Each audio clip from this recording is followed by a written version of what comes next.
Hello friends, welcome to Gargi classes. Date आज की 30 जनवरी 2021 और इंडियन एक्सप्रेस की इंपॉर्टेंट न्यूज़ देख लेते हैं जो आज हम इस वीडियो में डिस्कस करने वाले हैं। फ्रंट पेज पे आपके सामने है कि प्रेसिडेंट ने जो एड्रेस किया है, जो इनॉग्रल एड्रेस होता है हर साल शुरुआत में, इसके बारे में हमने डिटेल कल वाले वीडियो में देख ही लिया था कि किस तरीके से ये कन्वेंशन है, कब शुरू हुआ था। अगर आपने नहीं देखा तो कल वाला वीडियो आप देख सकते हो। डेट थी जिसकी 29 जनवरी। ठीक है, तो सुप्रीम कोर्ट ने फार्म बिल्स को, फार्म लॉज को होल्ड पे रख दिया और गवर्नमेंट को इसको अबाइड करना है, फॉलो करना है। ठीक है, तो वैसे तो कुछ इंपॉर्टेंट में स्टेटमेंट में, स्पीच में कुछ है नहीं जो हम देखें, क्योंकि ऑलरेडी फार्म लॉज के बारे में भी हम जानते हैं और ये भी डिस्कस कर चुके हैं कि प्रेसिडेंट का जो एड्रेस होता है पार्लियामेंट का, तो वो किस तरीके से, क्या कन्वेंशन है, क्या मेथड है, क्या कॉन्स्टिट्यूशन में प्रोविजंस दिए हुए हैं। तो ये आर्टिकल भी हम डिस्कस नहीं करेंगे, ये बिल्कुल भी डिस्कस नहीं करने वाले।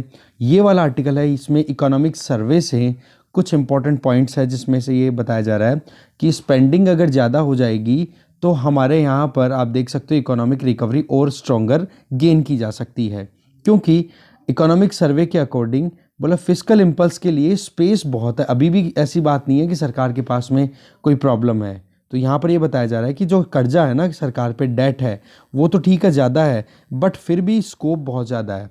ठीक है, देखेंगे इस आर्टिकल को, अच्छा है, इकोनॉमिक सर्वे से लिया हुआ है। दूसरा आर्टिकल है वो भी इकोनॉमिक सर्वे से पिक किया हुआ है, जो आपके सामने है कि इक्विटी को असेस करने के लिए इकोनॉमिक सर्वे ने एक नया इंडेक्स इंट्रोड्यूस किया है जिसका नाम है बेयर नेसेसिटीज इंडेक्स। देखेंगे इस इंडेक्स की क्या रिसर्च रही है। 2012 से 18 के बीच का ये डेटा पिक कर रहे हैं और सभी स्टेट्स के लिए ये इंडेक्स डिक्लेयर किया है। तो पहले तो ये जानेंगे कि इंडेक्स के की पिलर्स क्या है और क्या अलग अलग स्टेट्स की परफॉर्मेंस रही है इस पर्टिकुलर टाइम पे। ठीक है, तो ये दो आर्टिकल हमारे लिए फ्रंट पेज में है, बाकी एक भी आर्टिकल इतना अच्छा नहीं है। हाँ, ये थोड़ा सा है कि अभी आप देख सकते हो इजराइल की जो एम्बेसी है न्यू दिल्ली में, उसके पास में एक बॉम्ब ब्लास्ट हुआ था, तो वो माइनर ही, बट उससे आसपास में कुछ गाड़ियाँ खड़ी थी तो उनकी विंड स्क्रीन, मतलब जो आगे का ग्लास था, वो टूट के गिर गया। बाकी कोई मोर्टेलिटी, मतलब फर्टेलिटी किसी को नहीं हुई है, डेथ किसी की नहीं हुई है। तो इजराइल के जो फॉरेन मिनिस्टर है उनके साथ में हमारे फॉरेन मिनिस्टर की बात भी हुई है। तो यही चीज़ कोई काम की है नहीं इसमें। ठीक है, अब देखते हैं आगे वाले पेजेस पे कुछ इंपॉर्टेंट न्यूज़ को। फिर सीधा अब हम आ गए हैं एक्सप्लेन पेज पे, जिसमें ऊपर तो कोविड का बताया हुआ है, कुछ काम का है नहीं। जॉनसन एंड जॉनसन ने अपनी तरफ से ये सिंगल शॉट वैक्सीन लॉन्च किया है, बट वही है थोड़ा सा जो वायरस ने अपने आप को म्यूटेट कर लिया है, चेंज कर लिया है, वो थोड़ा सा रिस्क वाली बात है। ये वाला आर्टिकल अच्छा है जिसमें हम बात करेंगे रेड फोर्ट और दिल्ली से रिलेटेड कि कितनी इंपॉर्टेंस रही है पास से लेके अब तक, क्या पूरा सीक्वेंस रहा है। तो ये अच्छा आर्टिकल है, हिस्टोरिकल पर्सपेक्टिव बहुत अच्छे से क्लियर होंगे, एक स्टोरी साथ चलता रहेगा। आप देखोगे कितनी इंपॉर्टेंस रही है दिल्ली की, अब लास्ट प्रीवियसली देखें या फिर अभी करंटली जो भी हम टाइम देख रहे हैं। अभी आगे चलते हैं। इकोनॉमी पेज की अगर बात करें तो हमारे सामने ज़्यादातर आर्टिकल इंपॉर्टेंट है, देखेंगे ये वाला आर्टिकल भी देखेंगे कितनी रिसर्च एंड डेवलपमेंट की ज़रूरत है इंडिया में। इसी तरीके से आउट ऑफ पॉकेट एक्सपेंडिचर जो हेल्थ इश्यूज़ में या हेल्थ सर्विसेज में लगते हैं, उनको रिड्यूस करने के लिए गवर्नमेंट को क्या करना चाहिए। ऐसे ही जो सॉवरेन रेटिंग्स है जिनके बेसिस पे हमारे यहाँ पर इन्वेस्टमेंट आता है, वो कितना ज़्यादा ट्रांसपेरेंट मैनर में काम करती है या फिर क्या कमियां हैं, ये आर्टिकल भी देखेंगे। फिर इसके बाद में ये वाला है कि इंडिया जो है अभी भी डिस्प्यूट रेजोल्यूशन में जो एक पूरा प्रोसीजर होना चाहिए ना, इंसॉल्वेंसी बैंक्रप्सी कोड आने के बावजूद भी अभी कहीं ना कहीं पीछे है, ये आर्टिकल भी देखेंगे। फिर ये जीडीपी ग्रोथ की अगर बात करें तो फाइनेंशियल ईयर 2020 में रिवाइज्ड डेटा अभी डिक्लेयर किया गया है एनएसओ के द्वारा, तो बताया गया है कि 4% की ग्रोथ रेट रही थी 2019-20 फिस्कल ईयर में। ये वाला आर्टिकल भी देखेंगे डीएफआई के बारे में, और ये वाला आर्टिकल हम देखेंगे नहीं, कोर सेक्टर के बारे में। बस इतना सा देख लेना आप सर्च करके, इसमें मैं बता दूंगा कि मेन कोर सेक्टर कौन कौन से हैं। 8 कोर सेक्टर्स हैं, उनके बारे में आपको ढूंढना है। ठीक है, तो इस तरीके से इकोनॉमी पेज में ये न्यूज़ देखेंगे। फिर वर्ल्ड पेज पे अगर आते हैं हम, तो यूनाइटेड नेशन और वेस्ट जो डेमोक्रेटिक कंट्रीज़ हैं, वो कहीं ना कहीं इस चीज़ को लेकर के चिंता में है कि म्यांमार में फिर से कू ना कर दे मिलिट्री। ठीक है, मिलिट्री का रूल वहाँ पे ना आ जाए, क्योंकि आपको पता होना चाहिए अभी जो इलेक्शन हुए थे ना नवंबर में, तो उसमें ऑन सान सूची वहाँ की जो नेशनल लीडर है ना, उनकी पार्टी को ज़बरदस्त सीटें मिली हैं वहाँ की पार्लियामेंट्री जो इलेक्शंस हुए हैं उसमें। तो आप देखोगे कि म्यांमार की जो पार्लियामेंट है ना, वहाँ पे 25% सीट्स है ना, वो मिलिट्री के लिए रिजर्व्ड है। तो मिलिट्री कहीं ना कहीं इस चीज़ को लेकर के चिंता में आ सकती थी कि भाई वहाँ पर अगर आंग सान सूची जो कि डेमोक्रेटिकली इलेक्टेड मेंबर्स को लेकर के आती है पार्लियामेंट में, और उसमें अगर जो मिलिट्री का जो रोल है 25% जो सीट उनको अलॉटेड है, वो अगर डाइल्यूट हो जाती है तो मिलिट्री कहीं उल्टा सीधा कोई काम ना कर दे। बस एक तो यही था, बस ये है कि वहाँ पर मिलिट्री ने इस चीज़ को डिनाई किया कि ऐसा कोई डरने वाली ज़रूरत है नहीं, ये तो वेस्टर्न कंट्रीज़ है जो अपने हिसाब से दिमाग लगाते हैं। दूसरा आर्टिकल है, यहाँ पर थोड़ा जानने की ज़रूरत है कि यूनाइटेड किंगडम यूके ने हांगकांग के सिटीजन्स को एक सिटीजनशिप, आप कह सकते हो सेकंड क्लास सिटीजनशिप ऑफर करने की बात की है। आपको ये तो ध्यान होगा ही कि 1997 से पहले यूनाइटेड किंगडम हांगकांग ये यूके की कॉलोनी हुआ करता था, जैसे इंडिया 1947 से पहले हुआ करता था। फिर 1997 में यूके और चाइना के बीच में एग्रीमेंट होता है और फिर उसके बाद में हैंडओवर कर दिया जाता है हांगकांग को चाइना को, बट वहाँ पर ऑटोनॉमी दी जाती है। बट जो प्रीवियस जी एक अभी कुछ महीनों पहले ही, मतलब ऑलमोस्ट एक साल हो गया, एक साल पहले ही जो हांगकांग में जो रोल सेफ्टी एंड सिक्योरिटी वाला लॉ जो लेकर के आया थे चाइना वाला, तो उसमें क्या था, हांगकांग की ऑटोनॉमी को कहीं ना कहीं ख़त्म करने की बात मतलब उसमें लग रही थी और प्रोटेस्ट भी हुए थे बहुत सारे। ठीक है, तो उनको साइड में करने के लिए और यूके अपनी तरफ से अपनी फिर से रोल प्ले करने के लिए कि बोला हमने 1997 में जो एग्रीमेंट किया था ना हमारी कॉलोनी को हैंडओवर करते टाइम पे, वो चाइना अगर ब्रीच करता है तो हम हांगकांग के सिटीजन्स को फिर से एक अच्छी डेमोक्रेटिक लाइफ जीने के लिए पूरी कोशिश करेंगे। और उन्होंने एक पासपोर्ट देने की बात की, उसको बोला है BNO, ब्रिटिश नेशनल्स ओवरसीज़। ये पासपोर्ट अगर ये पूछे ना आपसे कि ब्रिटिश नेशनल ओवरसीज़ पासपोर्ट अभी रिसेंटली न्यूज़ में था, कहाँ के सिटीजन्स को देने की बात की गई है, तो वो हांगकांग, इंडिया या फिर कोई और नहीं, ध्यान रखना आप। ठीक है, बाकी फिर चाइना में और यूके में फिर वो बातचीत तो खिंच रही है, वो तो ऑलरेडी हम जानते ही हैं, क्योंकि यूके के प्राइम मिनिस्टर बोरिस जॉनसन ने D10 का आइडिया दिया है कम्युनिस्ट आइडियोलॉजी को अटैक करने के लिए। D10 मतलब 10 डेमोक्रेसीज। ओके, तो अब देखते हैं एक आर्टिकल को डिटेल में। फर्स्ट आर्टिकल फ्रंट पेज से है, spend more there is space for fiscal impulse. Survey ने ये कहा है कि बजट में कुछ ऐसा होना चाहिए। देखो 2021-22 का जो अब बजट है वो आने वाला ही है, तो उसमें ये है कि एक्सपेंशनरी फिस्कल पॉलिसीज़ पर ज़्यादा ध्यान दिया जाए। ये चीज़ अपनी तरफ से कही है इकोनॉमिक सर्वे ने। इकोनॉमिक सर्वे को आप देखोगे फाइनेंस मिनिस्टर निर्मला सीतारमन जी ने लोकसभा में पुट किया था, और इसमें ये बताया गया है कि किस तरीके से जो लॉकडाउन इम्पोज हुआ था 25 मार्च से 31 मई के बीच में, उसने पूरी इकोनॉमी की साइकिल को ब्रेक लगा दिए थे।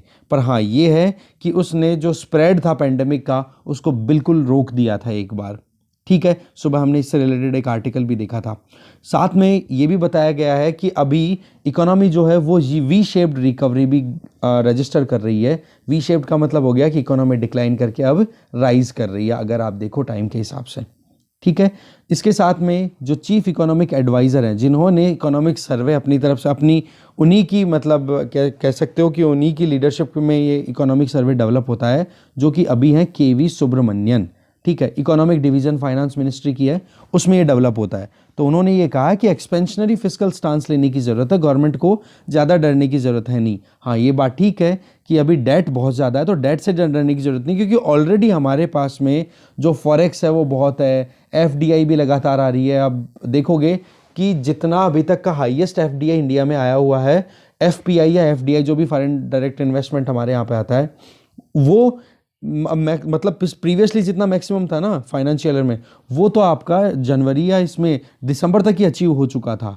तो बोले ये स्कोप थोड़ा सा ठीक है। रही सही में जो इकोनॉमी 2020-21 में जो कॉन्ट्रैक्ट करेगी वो भी केवल 7.7% से कॉन्ट्रैक्ट कर रही है, जो हमने NSO का डेटा देखा था। और GDP जो है इंडिया की वो 2021-22 में कैसे ग्रो करेगी, लगभग 11% रियल GDP की टर्म्स में। सुबह शायद मैंने गलती से नॉमिनल बोल दिया था, ये रियल GDP की टर्म में। ठीक है, तो और अगर नॉमिनल की टर्म में टर्मिनोलॉजी में देखें तो और भी ज़्यादा हो जाता है, वो लगभग है 15.5% के हिसाब से। तो इस हिसाब से आप देखोगे ना तो थोड़ा सा इन्फ्लेशन का तो असर रह सकता है, क्योंकि मार्केट में लिक्विडिटी बहुत ज़्यादा है। बट यहाँ पर वरीसम कोई ऐसी चीज़ नहीं है कि बहुत ज़्यादा कर्जा है तो फिस्कल डेफिसिट क्या स्पेस हमारे पास में अवेलेबल नहीं है, क्योंकि ग्रोथ हमारे अगर अच्छी होती है ना तो उस केस में फिर बाद में गवर्नमेंट के पास टैक्स से रेवेन्यू भी कलेक्ट होने में इतनी प्रॉब्लम आएगी नहीं। साथ में सर्वे ने अपने जो वॉल्यूम्स हैं उनके फ्रंट पेज पे ये भी दिखाया है कि कोविड वॉरियर्स ने किस तरीके से इकोनॉमी को अपलिफ्ट करने के लिए काम किया है, क्योंकि हेल्थ ने बिल्कुल कोलैप्स कर दिया पूरी इकोनॉमी को। ठीक है ना। 11% ग्रोथ रेट अगर आती है 2021-22 में, तो इसमें आप देख सकते हो कितना कुछ एक एक्सपेक्टेशन हम लगा सकते हैं। बट ये जो एस्टिमेट्स इकोनॉमिक सर्वे का ना, ये कंजर्वेटिव है, जहाँ पर मिनिमम से मिनिमम इनपुट्स को देख करके फिर मतलब इसका क्या हुआ कि 11% तो होगी ही, बाकी इससे ज़्यादा और हो सकती है अगर इकोनॉमिक सर्वे की अगर फोरकास्ट के बारे में हम बात करें। दूसरा, इसमें अगर हम देखें तो सर्वे ने एक चीज़ बोली है कि ये जो गैप है ना 11% का जो ग्रोथ है, इसके पीछे की वजह क्या है। बोला बेस ईयर की जो ग्रोथ है ना, बेस ईयर का मतलब हो गया, मैं आपको बता दूं कि 2021-22 में अगर 11% की ग्रोथ रेट आ रही है तो 2021-22 को आप कंपेयर किससे कर रहे हो, 2011 या 12 के जो स्टैंडर्ड बेस ईयर है, तो इसके कंपैरिजन में यहाँ से यहाँ पर बहुत ज़्यादा डिफरेंस है। पहली चीज़ तो बेस ईयर का। दूसरा, अगर नॉमिनल जीडीपी की अगर बात करें तो प्रीवियस जो डेटा होगा तो 2019-20 का जो 20-21 का जो डेटा होगा उस डेटा से कंपेयर करेंगे 2021-22 का, तो 2020-21 का तो हमें पता ही है कि कोविड-19 की वजह से ऑलरेडी कितना क्राइसिस था। तो बेस जब कम होगा तो ऑटोमेटिकली इस टाइम पे जो 2021-22 का जो ग्रोथ रेट होगी वो ऑटोमेटिकली ज़्यादा दिखाई देगी। समझ गए। तो यही चीज़ कहीं ना कहीं हाईलाइट की जा रही है। फिर बाकी और चीज़ें इतनी इंपॉर्टेंट है नहीं। दूसरे आर्टिकल पे चलते हैं। दूसरे आर्टिकल में हम बात करते हैं कि देखो, इक्विटी को असेस करने के लिए इकोनॉमिक सर्वे 2021-22 ने एक नया इंडेक्स इंट्रोड्यूस किया है जिसको बोला जा रहा है बेयर नेसेसिटीज़ इंडेक्स। अब देखते हैं ये क्या है। देखो, हमारे यहाँ पर इनइक्वालिटीज़ बहुत ज़्यादा है। इन इनइक्वालिटीज़ को एसेस करना, चाहे वो ड्रिंकिंग वाटर की बात करें, एक्सेसिबिलिटी या सैनिटेशन, हाइजीन, हाउसिंग कंडीशन, इनकी अगर एक्सेसिबिलिटी की बात करें तो रीजन वाइज या अर्बन हो, रूरल हो, या कोई डेवलप्ड स्टेट हो, या फिर अनडेवलप्ड स्टेट हो, या फिर डेवलपिंग स्टेट हो, तो उनके बीच में बहुत ज़्यादा गैप है हमारे यहाँ पे। तो इकोनॉमिक सर्वे 2020-21 ने क्या है, एक नया इंडेक्स, एक नई इंडिसी डिक्लेयर किया है जिसको बोला गया है बेयर नेसेसिटीज़ इंडेक्स। ठीक है। ये आइडिया आप देख सकते हो कि 2019-20 का जो इकोनॉमिक सर्वे आया था जिसमें थालीनॉमिक्स के बारे में बताया गया था कि किस तरीके से फूड एक्सेसिबिलिटी पूरे कंट्री में अभी चल रही है, कितनी महंगी एक थाली आती है, तो उसी का आप देख सकते हो आइडिया है इसमें भी। इसमें टोटल 26 इंडिकेटर्स को 5 डायमेंशंस में कवर किया गया है, और वो 5 डायमेंशन है water, sanitation, housing, micro environment और अदर फैसिलिटीज़। ठीक है। इसमें सभी स्टेट्स को क्रेडिट दिए गए हैं कि किस तरीके से उन्होंने काम किया 2012 से 2018 के बीच में, और डेटा का जो कलेक्शन होगा वो कहाँ से लिया जाएगा, एनएसओ से। ठीक है। तो यहाँ पर एक क्लासिफिकेशन भी देखा जाएगा 3 कैटेगरीज में कि हाई किस में रहा ये इंडिसी, कौन सा, बेयर नेसेसिटीज इंडेक्स BNI, और मीडियम किस में रहा और लो किस में रहा, इसके बेसिस पे कंपैरिजन देखा जाएगा। तो सर्वे ने ये चीज़ अंडरलाइन की है कि जो वेरिएशन है ना एक्सेसिबिलिटी ऑफ बेयर नेसेसिटी जो हमने ऊपर देखी, तो वो रूरल अर्बन हो या फिर गरीब अमीर के बीच की जो खाई है, उनको ख़त्म करने में देखने वाली बात है कि कितना ज़्यादा हम अभी तक इस डिवाइड को या इस रिज को कम कर पाए हैं। गवर्नमेंट स्कीम्स की अगर बात करें, जैसे जल जीवन मिशन की बात करें, स्वच्छ भारत मिशन की बात करें ग्रामीण, या फिर प्रधानमंत्री आवास योजना ग्रामीण की बात करें, तो इन्होंने कितना काम किया है, क्योंकि ये जो प्लानिंग थी ना, ये जो स्कीम्स थी, ये रूरल रीजन में डेवलपमेंट लाने के लिए थी, जिसमें हम टारगेट ये भी तो कर रहे हैं ना साथ में कि 2030 आते हैं United nation sustainable development goal, जिसके लिए इंडिया खुद कमिटेड है, वो भी हम अचीव कर पाएँ, जिसमें पुअर्टी को भी रिड्यूस करना है हमें, जो ड्रिंकिंग वाटर है उसकी एक्सेसिबिलिटी को है उसको भी इम्प्रूव करना है, सैनिटेशन और हाउसिंग इसको भी इम्प्रूव करना है, तो उसको भी कहीं ना कहीं फुलफिल करता हुआ दिखाई दे रहा है ये इंडेक्स अगर हम यहाँ पे देखें तो। ठीक है ना। तो अर्बन और रूरल रीजन में जो नीडी लोग हैं, जिनके पास में ये एक्सेसिबिलिटी नहीं है, उनकी वो कमियां हैं वो पूरी हो पा रही है कि नहीं, वो चीज़ यहाँ पे हाईलाइट होगी इस इंडेक्स से। अब इस इंडेक्स की कुछ डिटेल्स की बात कर लेते हैं जो अभी इस इकोनॉमिक सर्वे में रिलीज हुआ है। देखो 2018 की बात करें तो बेयर नेसेसिटीज़ की बात करें तो सबसे ज़्यादा केरल, पंजाब, हरियाणा, गुजरात, यहाँ पर तो एक्सेसिबिलिटी अच्छी रही है, जो बेयर नेसेसिटीज़ के 5 जो की पॉइंट्स देखे थे ना हमने वो, जबकि लोवेस्ट देखा जाए तो वो उड़ीसा, झारखंड, वेस्ट बंगाल, त्रिपुरा, इनमें है। अर्बन रूरल डिवाइड की अगर बात करें तो केवल पंजाब, दिल्ली, गोवा और केरल, सिक्किम, इनको छोड़ें तो बाकी सभी स्टेट्स में रूरल अर्बन जो डिवाइड है ना, इन सारी बेयर नेसेसिटीज़ की एक्सेसिबिलिटी को लेकर के देखें तो सभी मीडियम या फिर लो में है। कहने का मतलब ये हो गया कि अभी भी रूरल अर्बन डिवाइड जो है वो लगातार बना हुआ है। ठीक है, 2018 के हिसाब से देखें और केवल इकलौता दिल्ली एक ऐसा स्टेट या फिर यूटी हम कंसिडर कर सकते हैं जहां पर हाई एक्सेसिबिलिटी देखी गई है रूरल रीजन में भी। अब दिल्ली का रूरल तो आप भी जानते हो, वहाँ पर तो बेसिक नेसेसिटीज़ मिल ही जाएंगी, बाकी तो गांव टिपिकल जिनको गांव हम बोलते हैं वो दिल्ली में कहाँ है। ठीक है, तो 2018 की अगर बात करें तो रूरल इंडिया की बात करें जहाँ पर ये बेसिक एक्सेसिबिलिटी की बात करें तो लोवेस्ट कहाँ पर रही? यूपी में, एमपी में, बिहार, झारखंड, वेस्ट बंगाल, उड़ीसा, असम, मणिपुर, त्रिपुरा, ये सारे स्टेट्स ऐसे हैं जहाँ पर इन बेयर नेसेसिटीज़ की एक्सेसिबिलिटी रूरल रीजन में बहुत ही कम रही। ऐसे ही जम्मू कश्मीर, पंजाब, राजस्थान, गुजरात, महाराष्ट्र, कर्नाटका, छत्तीसगढ़, तमिलनाडु, आंध्र प्रदेश, केरल, गोवा, मेघालय, अरुणाचल प्रदेश, इन्होंने इन बेयर नेसेसिटीज़ की एक्सेसिबिलिटी रूरल रीजन में देखें तो 2012 से 2018 के बीच में इम्प्रूवमेंट रजिस्टर किया है। तो दूसरा, अर्बन इंडिया की बात करें तो ऐसा कोई भी स्टेट नहीं है जहां पर लोवेस्ट लेवल ऑफ बीएनआई आया हो। ये आप देख सकते हो कि अर्बन एरिया में कम से कम हमारे जो स्वच्छ भारत मिशन का जो प्रोग्राम है, प्रधानमंत्री आवास योजना है, ये स्कीम कहीं ना कहीं सक्सेसफुल या फिर हम कह सकते हैं कि up to the target approach करती हुई दिखाई दे रही हैं। केवल बिहार और मणिपुर ये जो हैं, ये दो हैं जो कि लोवेस्ट बीएनआई कैटेगरी में आ पा रहे हैं। 2012 से 2018 का ये जो एक्सेस किया गया है ना बेयर नेसेसिटीज़ का, तो पुअर हाउस होल्ड्स की बीच की अगर देखें तो उनकी जो कंडीशन हुआ करती थी ना 2012 में, उसके कंपैरिजन में 2018 में वो अच्छी लाइफ जी रहे हैं।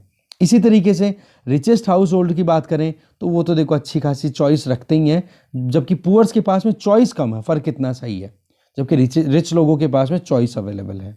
ओके, चलते हैं नेक्स्ट आर्टिकल पे। अब हम आ गए सीधे एक्सप्लेन पेज पे जहाँ पर हम बात करेंगे रेड फोर्ट और दिल्ली की इंपॉर्टेंस की, कि ये सिम्बॉलिकली कितना इंपॉर्टेंट है। पावर्स की अगर बात करें, चाहे एजेस से लेके बात करें अब तक, ठीक है।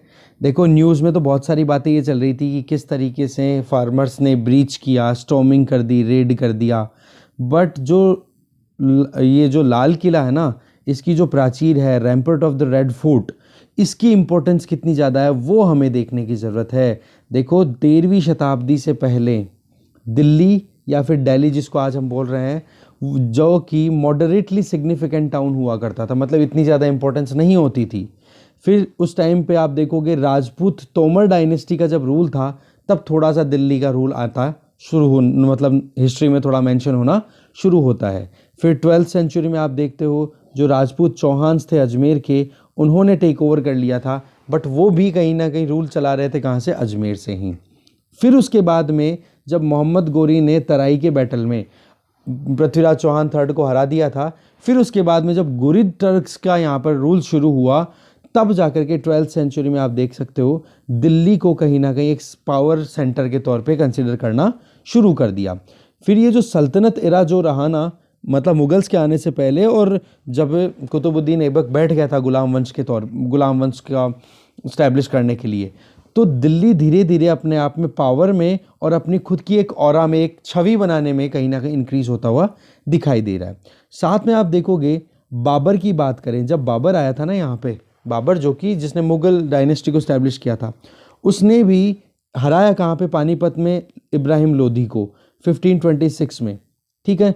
तो उसने भी दिल्ली की तरफ ही अपना रुख किया और उसको दिल्ली को क्या कहा, the capital of all Hindustan उसको बोल करके एड्रेस किया। बट जब ये इब्राहिम लोधी से लड़ाई भी हुई थी ना बाबर की, तो इस टाइम लोधीज जो हैं वो रूल कर रहे थे कहाँ से, आगरा से, पिछले 2 दशकों से। तो दिल्ली अभी भी इतनी ज़्यादा इंपॉर्टेंट नहीं बन पाई थी। तो यहाँ तक तो बात हो गई क्या, सल्तनत इरा को हमने कंप्लीट कर दिया। अब बात करते हैं मुगल पावर की। देखो मुगल्स की अगर बात करें तो ज़्यादातर जो रूलर्स थे शुरुआती, वो आगरा से उन्होंने काम किया कैपिटल बना करके, दिल्ली में इतना ज़्यादा ध्यान दिया नहीं। मुगल्स ने लगातार दिल्ली को एक तरीके से, हाँ फिर भी मुगल्स को एड्रेस तो इसी बात पे किया गया कि हाँ दिल्ली में उन्होंने रूल किया। एक संस्कृत इंस्क्रिप्शन मिली है 1607 की, जिसमें अकबर को दिल्लीश्वरा बोला गया है। दिल्लीश्वरा का मतलब हो गया लॉर्ड ऑफ दिल्ली, ठीक है। तो ये माना जाता है कि हाँ, उस टाइम पे कुछ टाइम के लिए अकबर ने दिल्ली पे रूल किया। एक पर्शियन इंस्क्रिप्शन मिली है 1621 की, जिसमें सलीमगढ़ ब्रिज पे, तो रेड फोर्ट के पास में, तो बोलो ये बताया जा रहा है कि जहांगीर, ठीक है, उसने कभी भी दिल्ली से रूल नहीं किया, और उसको जबकि क्या कहा जा रहा है, शहनशाह दिल्ली, जबकि जहांगीर ने कभी रूल नहीं किया है दिल्ली से। तो बोले इस तरीके से दिल्ली को रिकॉग्निशन तो मिलता रहा है, ठीक है, सेंटर के तौर पे। फिर बात आ जाती है जहांगीर के बाद में शाहजहां की, जिसका रीन रहा 1628 टू 1658। तो मुगल्स का कनेक्शन फिर दिल्ली से यहाँ से शुरू होता है, जब शाहजहांबाद को स्टैब्लिश कर दिया जाता है, और वहीं पर रेड फोर्ट से फिर बाद में सरकार चलनी शुरू हो जाती है 1648 के टाइम के बाद में, ठीक है। फिर उसके बाद में मुगल जो रूल है वो कब ख़त्म होता है, जब रिवोल्ट होता है उसके बाद में, और उस रिवोल्ट को सप्रेस कर दिया जाता है 1857 में। उस टाइम पर फिर बाद में रिवोल्ट ख़त्म होता है, तब जाकर के मुगल एम्पायर की ये कैपिटल है वो उनके हाथ से निकलती है। बट वही बात है कि फिर उसके बाद में आने वाली 2 सेंचुरी, तो आने वाले टाइम पे फिर ब्रिटिशर्स ने भी अपने आप को वहीं पे रखा कि दिल्ली जो है वो कहीं ना कहीं सेंटिमेंट्स में सेट हुई है। तो इस तरीके से हमने देखा कि लगभग 2 सेंचुरी जैसी रही जहाँ पर दिल्ली को एक कैपिटल माना गया। तो 13वीं शताब्दी से लेकर के आप बात करोगे तो कितने डिफरेंट, अब दिल्ली में भी कोई एक साइड तो है नहीं, वहाँ पर कभी महरौली कैपिटल बनती है, कभी किल्लूगढ़ी, कभी सीरी, कभी तुगलकाबाद, कभी जहाँपना, कभी फिरोजाबाद, कभी दीनपना, ये अलग अलग। फिर शाहजहाँबाद जब कैपिटल बनता है ना शाहजहाँ के टाइम पे, तब जाकर के कुछ सेटलमेंट फिक्स होना शुरू होता है, और तब से रेड फोर्ट की इंपॉर्टेंस अपने आप बन जाती है। फिर बात करते हैं कुछ पॉलिटिकल प्राइजेस की। देखो, रेड फोर्ट और दिल्ली ये हमेशा से पॉलिटिकल डेवलपमेंट में इंडिया के लिए बहुत इंपॉर्टेंट रहे हैं। मुगल एम्पायर्स के बाद में ये बहुत इंपॉर्टेंट रहे। फिर उसके बाद में आप देखोगे मुगल एम्पायर धीरे धीरे जैसे डिक्लाइन करना शुरू करता है, तो सबसे पहले बंगाल, अवध और हैदराबाद ये साइड में हो जाते हैं, और कुछ नए फोर्सेस सिख और मराठास, ये हम ऑलरेडी मॉडर्न हिस्ट्री में पढ़ते हैं, बस एक रिवीजन तौर पे आप समझ लो इसको, ठीक है। और वैसे 7th क्लास की बुक है, मुझे जहाँ तक पता है 7th की NCERT में है ये चैप्टर, वो भी आप देख सकते हो रिवाइज करने के तौर पे। और इसका नाम क्या है, मॉडर्न हिस्ट्री में, राइट। मुगल एम्पायर धीरे धीरे अब कहीं ना कहीं इनइफेक्टिव होता चला गया था, सिंबॉलिक सिग्निफिकेंस थी वो भी डाइल्यूट हो गई। और शुरुआत में तो ईस्ट इंडिया कंपनी ने भी मुगल्स के नाम पर ही इवन कॉइन्स भी इशू किए ना, तो मुगल्स के नाम पे ही किए। और ये काम कब तक चला, 1857 तक। 19th सेंचुरी में भी ब्रिटिश ईस्ट इंडिया कंपनी ने यही कहीं ना कहीं कन्वेंशन फॉलो करते रहे, ठीक है। फिर दिल्ली में आप बात करोगे, चीज़ें बड़ी बारीक सी है। 1783 में सिख्स ने भी अपनी तरफ से अटैक किया था कि मुगल्स को हरा करके फिर बाद में उनको उखाड़ फेंक देंगे। उसका यहाँ पर कोरिलेशन कहीं ना कहीं फार्मर से भी करेंगे यहाँ पे लास्ट में राइटर। तो दूसरा, सिख्स ने अपनी तरफ से दिखाया। इसके अलावा जो अवध के नवाब थे सफदरजंग, उन्होंने अपनी तरफ से अपनी इंडिपेंडेंस के लिए लड़ाई लड़ी कि हम प्राइम मिनिस्टर हैं मुगल एम्परर के। मराठास थे जो माजी सिंधिया की लीडरशिप में बहुत ज़्यादा पावरफुल बने थे।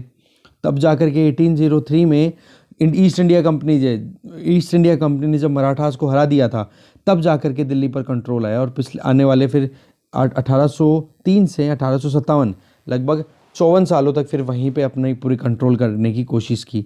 फिर हमें पता है कि मुगल एम्पायर की कितनी ज़्यादा इन्फ्लुएंस थी कि 1857 का जब रिवोल्ट हुआ ना, तो सारे जितने भी रिवोल्टर्स थे उनकी दिशा क्या थी, डायरेक्शन क्या थी कि भाई दिल्ली चलो और दिल्ली में ही हमारा राजा बैठा है। और उन्हीं को एक मतलब जो उस टाइम पे बहादुर शाह जफर हुआ करता था रूलर, तो उनको ही फिर कंसिडर करके फिर बाद में लड़ाई लड़नी शुरू कर दी। बट आप देखोगे जैसे ही ब्रिटिशर्स ने रेड फोर्ट को उस टाइम पे ऑक्यूपाई किया 1857 के बैटल के बाद में, जो रिवोल्ट था उसके बाद में, तो वहीं पर दीवाने खास में मुगल एम्परर बहादुर शाह का कन्विक्शन भी वहीं पर हुआ था। इवन आप देखोगे जो पूरा प्रोसीजर हुआ सारा, फिर उसके बाद में लगभग 90 ईयर्स के बाद में 1857 के बाद में 1945-46 में जब इंडियन नेशनल आर्मी के पर्सनल के अगेंस्ट में जो पूरी कार्रवाई चलती है, ठीक है, INA जो ट्रायल था बहुत फेमस है, आप पढ़ते हो मॉडर्न हिस्ट्री में, तो INA ट्रायल्स भी वो भी यहीं पर हुआ दीवाने खास में ही। तो यहाँ पर आप देख सकते हो दिल्ली लगातार कितना इंपॉर्टेंट बनता चला गया, तो एक सिंबल बन गया ना। फिर बाद में इंडिपेंडेंस की बात करें तो इंडिया गेट पर और फिर लाल किले की प्राचीर से फिर वो हमारे प्राइम मिनिस्टर हैं वो एड्रेस करते ही हैं। बस वही चीज़ें, और बाकी तो ये बताया जा रहा है कि रेड फोर्ट पे अभी जो आप देख सकते हो किसानों का जो हमने मार्च देखा, बोले 1783 में जो सिक्स ने अटैक किया था ना, बोलो वही कहीं ना कहीं रिकॉल करते हैं वो। ठीक है, चलते हैं नेक्स्ट आर्टिकल पे। अब हम आ गए हैं इकोनॉमी पेज पे। तो चीफ इकोनॉमिक एडवाइज़र ने ये कहा है कि ज़रूरत है कि जो बिजनेस हाउसेज है ना, वो जुगाड़ पर रिलायंस ना करके, मतलब जुगाड़ पे ना डिपेंड होकर के कुछ इनोवेशन लेकर के आए। तो आपके सामने ये जो ब्लॉक है ना, ये डेटा बड़ा काम का है, लिख लो आप इसको, कि कंट्री का अगर ग्रोस एक्सपेंडिचर देखें रिसर्च एंड डेवलपमेंट में, तो 2020-21 में कितना रहा, 0.65% ऑफ टोटल जीडीपी, जो कि वर्ल्ड के टॉप 10 इकोनॉमीज में जितना स्पेंड होता है ना रिसर्च एंड डेवलपमेंट में, उसके 1/3 से भी कम है। समझ रहे हो? अगर टॉप 10 इकोनॉमीज का देखोगे ना, वर्ल्ड में स्पेंडिंग कितनी है, 1.5 से 3%, और हम कितना कर रहे हैं, 0.65%। तो कितना कम है। तो यहाँ पर एक अपील की जा रही है चीफ इकोनॉमिक एडवाइज़र के द्वारा कि बोला प्राइवेट सेक्टर को आगे आने की ज़रूरत है, क्योंकि इंडिया में जितनी भी रिसर्च हो रही है ना, उसमें ज़्यादा कंट्रीब्यूशन गवर्नमेंट का है। ज़रूरत है कि अभी जितना भी स्पेंडिंग हो रही है वो 37% के लगभग हो रही है प्राइवेट सेक्टर की, तो प्राइवेट सेक्टर को रिसर्च एंड डेवलपमेंट में कॉन्ट्रीब्यूट करना चाहिए 68% तक। अगर 100 रुपये इन्वेस्टमेंट जा रहे हैं ना, तो वहाँ पर ज़रूरत है कि 37 रुपये अभी, मतलब 37 रुपये अभी खर्च कर रहे हैं private sector research and development में, तो ज़रूरत है उनको 68 रुपये खर्च करने की ज़रूरत है, अपने आप को और ज़्यादा एक तरीके से आगे बढ़ाने की ज़रूरत है। तो इस चीज़ को बोला जाता है क्या, GERD। ठीक है ना, ये आप ज़रूर याद रखना, gross domestic expenditure on research and development. तो ये बहुत ही कम है। इसके लिए फिर डेटा भी बताया जा रहा है कि किस तरीके से, कि 2020 में 38,000 एप्लीकेशंस आई थी पेटेंट के लिए, और उनमें से अप्रूवल मिला सिर्फ 15,000 को। जो कुछ स्टार्टअप्स हैं उन्होंने भी एप्लीकेशन डाली, लगभग 1100 एप्लीकेशन, बट एक को भी अप्रूवल नहीं मिला। तो यहाँ पर आप देख सकते हो फिगर बहुत कम है, इसको इंक्रीज करने की ज़रूरत है, पैसे और ज़्यादा खर्च करने की ज़रूरत है। तो ये था इस आर्टिकल में। नेक्स्ट आर्टिकल पे देखें तो यही इकोनॉमिक सर्वे को ही कंटिन्यू कर रहे हैं हम, कि गवर्नमेंट को जो है वो अपनी स्पेंडिंग्स को बढ़ाने की ज़रूरत है, जिससे कि आउट ऑफ पॉकेट एक्सपेंडिचर है ना, हेल्थ इश्यूज़ की जब बात करें, जब भी कोई बीमार हो जाता है, हेल्थ सर्विसेज लेने के लिए जब जाता है, तो उसके लिए हमें सरकार को आगे आने की ज़रूरत है। तो आप देखोगे लगभग 60 से 65% एक्स्ट्रा खर्चा लग जाता है एक फैमिली जब भी कोई ट्रीटमेंट लेने जाती है कहीं हॉस्पिटल में, या कोई भी फैसिलिटी का यूज़ करने जाती है हेल्थ केयर से, तो उसको ज़रूरत है कि हम 30% तक लेकर के आएँ। एक तो ये बताया गया है। दूसरा ये बताया गया है कि एक ऐसी इंडिपेंडेंट रेगुलेटर भी स्टैब्लिश किया जा सकता है जो कि हेल्थ केयर सेक्टर को देख सके। कारण क्या है, क्योंकि प्राइवेट सेक्टर जो है उनका यहाँ पर एक तो क्या है, फीस बहुत ज़्यादा लेते हैं, चार्जेस बहुत ज़्यादा है। दूसरा, अगर चार्जेस भी ज़्यादा ले तो कम से कम क्वालिटी हेल्थ केयर तो प्रोवाइड करें ना। यहाँ पर बता रहे हैं, बोले कि जो क्वालिटी, जो हॉस्पिटल, गवर्नमेंट हॉस्पिटल में जो क्वालिटी सर्विसेज मिलती है ना, उसके कंपैरिजन में प्राइवेट हॉस्पिटल्स में बहुत पुअर क्वालिटी की सर्विसेज मिल पा रही हैं। तो इस वजह से मोर्टेलिटी, डेथ्स भी है ना, वो इसी वजह से हैं। डेथ ज़्यादा इंडिया में अगर देखो पुअर्स में, तो वो इस वजह, मतलब ज़्यादा पॉपुलेशन में डेथ इसलिए है कि पुअर क्वालिटी फैसिलिटीज़ मिल रही हैं, ना कि उनको एक्सेसिबिलिटी ना मिलना। ठीक है, तो क्वालिटी इंप्रूव करने की ज़रूरत है। आज हमारी हेल्थ केयर पे अगर स्पेंडिंग देखें तो 1% ऑफ जीडीपी है, तो ज़रूरत है 2.5 से 3% ऑफ जीडीपी लाने की, जो कि हमारी 2017 की जो हेल्थ पॉलिसी आई थी ना 2017 की, उसको यहाँ पर प्रेज भी कर रहे हैं हमारे जो चीफ इकोनॉमिक एडवाइज़र है वो। आप देखोगे कितना ज़्यादा खर्चा होता है। अगर कैंसर का कोई बीमार है ना, मरीज है ना, तो उसको जितना खर्चा होना चाहिए उसका लगभग 3.7 गुना ज़्यादा खर्चा करना पड़ता है। ये आप डेटा देख सकते हो। कार्डियो से रिलेटेड इंजरी अगर हो जाए, गैस्ट्रो से रिलेटेड हो, रेस्पिरेटरी से रिलेटेड हो, तो कितना ज़्यादा हमारे एक्स्ट्रा बर्डन है पॉकेट्स पे। बोले इसको हमें कम करने की ज़रूरत है।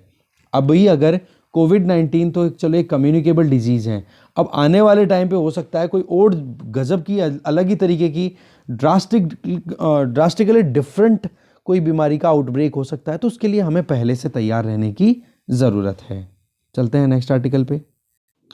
फिर बात आ जाती है सॉवरेन रेटिंग्स की। तो इकोनॉमिक सर्वे में चीफ इकोनॉमिक एडवाइज़र ने एक चीज़ कही है कि इंडिया की इकोनॉमी इतना बुरा परफॉर्म भी नहीं कर रही है जितना कि मूडीज़ ने इंडिया को BAA 3 रेटिंग दे रखी है और स्टैंडर्ड एंड पुअर्स ने BBB- रेटिंग दे रखी है, जो कि इन्वेस्टमेंट ग्रेडिंग में लोवेस्ट है। बोले यहाँ पर ट्रांसपेरेंसी लाने की ज़रूरत है। गवर्नमेंट ने लगातार इस चीज़ को हाईलाइट किया है कि रेटिंग एजेंसीज ट्रांसपेरेंट मैनर में अपनी रेटिंग्स नहीं डिक्लेयर करती हैं और इंडिया की जो सोवरेन रेटिंग है वो लगातार बिगड़ी हुई बताते हैं। आज आप देखो डॉलर के अगेंस्ट में रुपये कितना अच्छा परफॉर्म कर रहा है। गवर्नमेंट सिक्योरिटीज़ की अगर यील्ड की बात करें वो अच्छी आउटकम दे रही है इन्वेस्टर्स को, तो फिर ये इस तरीके से आप रेटिंग्स को जो है वो नेगेटिव कैसे दिखा सकते हो। तो बोले इसको इम्प्रूव करने की ज़रूरत है। एक तो ये आर्टिकल हो गया। फिर अब बात कर लेते हैं इकोनॉमिक सर्वे में ही कि इंडिया जो है अभी भी कुछ की इंडिकेटर्स में फेल हो रहा है जब डिस्प्यूट रेजोल्यूशन की बात की जाए।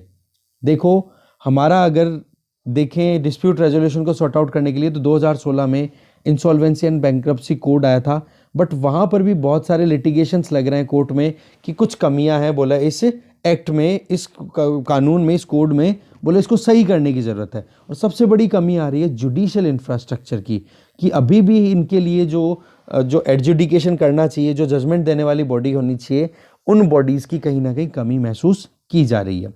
तो सर्वे ने कहा है कि लीगल सिस्टम है ना, ये एक सिंगल मोस्ट इंपॉर्टेंट मेथड है जब भी कोई डिस्प्यूट को हमें रिजॉल्व करना हो, ठीक है ना। तो हमें इस पर ध्यान देने की ज़रूरत है। साथ में हम देखेंगे कि जब मार्च 25 को 2020 में लॉकडाउन लगाया गया था, उसके बाद में गवर्नमेंट ने भी आईबीसी के अंडर में प्रोसीडिंग्स को एक बार रोक दिया। वजह क्या थी कि बोला कि कोविड-19 की वजह से लॉकडाउन लगा, लॉकडाउन की वजह से इकोनॉमिक एक्टिविटीज़ रुक गई, तो इसकी वजह से बहुत सारी कंपनीज जो है वो इंसॉल्वेंट हो सकती हैं। तो इस केस में इस पर्टिकुलर लॉकडाउन की वजह से अगर कहीं पर कोई क्रैकडाउन हो रहा है किसी कंपनी पे, तो एटलीस्ट उसके अगेंस्ट में तो प्रोसीडिंग स्टार्ट ना हो, ठीक है। तो ये चीज़ बताई जा रही है। इसके अलावा आप देखोगे नेट एक्सपोर्ट जो है वो सेकंड हाफ में हमारा नेगेटिव टेरिटरी में जा सकता है। नेट एक्सपोर्ट डेटा इतना काम का नहीं हो कि सेकंड हाफ कोई मैटर नहीं करता, 5 साल का डेटा कम से कम, ठीक है। तो सेकंड हाफ ये नेट एक्सपोर्ट का मतलब क्या हो गया, कितना एक्सपोर्ट किया कितना इंपोर्ट किया, दोनों का डिफरेंस, वो नेट एक्सपोर्ट कंसिडर होता है। इसके अलावा आगे देखते हैं जीडीपी ग्रोथ रेट जो है फाइनेंशियल ईयर 20 मतलब हो गया 2019-20 का जो फाइनेंशियल ईयर था वो, उसको और ज़्यादा डाउनवर्ड ट्रेंड देखने को मिल रहा है, 4% का आया है रिवाइज्ड एस्टीमेट, ठीक है ना। और इसकी देखो पॉइंट कहाँ से आ रहा है, ये देखो एनएसओ ने ये डेटा रिलीज़ किया है। बोले 2018-19 में तो जीडीपी ग्रोथ रेट रही थी हमारी 6.5%, जबकि 2019-20 में क्या है, जीडीपी ग्रोथ रेट हमारी डिक्लाइन कर गई। और आप देखोगे पहले तो एस्टिमेट कितना था 4.2%, अब रिवाइज और कर दिया गया है तो कितना आ गया, सिर्फ 4% हमारी जीडीपी ग्रो कर रही है। ये डेटा ना आप अपडेट कर लेना। इकोनॉमिक सर्वे तो देखो पढ़ना है ही। इकोनॉमिक सर्वे के लिए जहाँ तक मुझे लग रहा है, देखो विजन आईएएस का आता है एक तो समरी, या कोई और ढंग की सी कोचिंग का आपको मिल जाए ना, तो उसको एक बार रीड तो करना ही है। और जो आपकी बुक है ना, आपकी जो स्टैंडर्ड जो भी आप नोट्स पढ़ रहे हो या जो बुक पढ़ रहे हो, वहाँ पर वो डेटा अपडेट कर लेना। बस इकोनॉमिक सर्वे का इतना ही है, एक बार रीडिंग उसकी कंक्लूजन और हेडिंग पे मारनी है। और इकोनॉमिक सर्वे हमेशा मेंस में बहुत काम आता है। और 2016 का या 17 का, 2016 का जो पेपर था ना प्रीलिम्स का, उसमें तो इकोनॉमिक सर्वे से बेस्ड कोई 11-12 क्वेश्चन थे, या हो सकते शायद 15 क्वेश्चन थे, ठीक है ना। तो आप इकोनॉमिक सर्वे को हल्के में मत लेना। और 2019-20 का जो आप देखोगे सेक्टर वाइज ग्रोथ देखें तो वो भी डिक्लाइन कर गई थी। तो पॉइंट यहाँ पर ये रिवाइज एस्टिमेट को ही मेन देखना। फिर आगे लगे हाथ ही आगे आपके सामने डीएफआई के से रिलेटेड कि गवर्नमेंट जो है बजट सेशन में डेवलपमेंट फाइनेंस इंस्टीट्यूशन का एक प्रोविज़न लेके आना चाह रही है, जिसमें आप देखोगे एक national bank for finance infrastructure and development bill introduce होगा 2021 के बजट सेशन में। ऐसे ही क्रिप्टो करेंसी को रेगुलेट करने के लिए भी गवर्नमेंट बिल ला रही है, crypto currency and regulation of official digital currency bill 2021। इनकी डिटेल्स तो देखो अभी तक पब्लिक डोमेन में है नहीं। तो ऊपर वाला जो नेशनल बैंक हो ना, फाइनेंशियल इंफ्रास्ट्रक्चर, इससे क्या इंफ्रास्ट्रक्चर प्रोजेक्ट को बूस्ट देने के लिए एक अलग से डीएफआई स्टैब्लिश करने की बात की जाएगी। डिटेल तो फिर ये कानून बिल आएगा, इंट्रोड्यूस होगा, फिर उसके बाद में और न्यूज़पेपर में हम आगे डिस्कस कर ही लेंगे। कोर सेक्टर की बात करो तो कोर सेक्टर में कौन कौन से इंपॉर्टेंट सेक्टर हैं, crude oil, natural gas based, refinery product, fertiliser, steel cement sector, और एक दो जो बच गए वो और देख लेना। टोटल 8 होते हैं, ठीक है। डिस्कशन यही खत्म है। Thank you very much.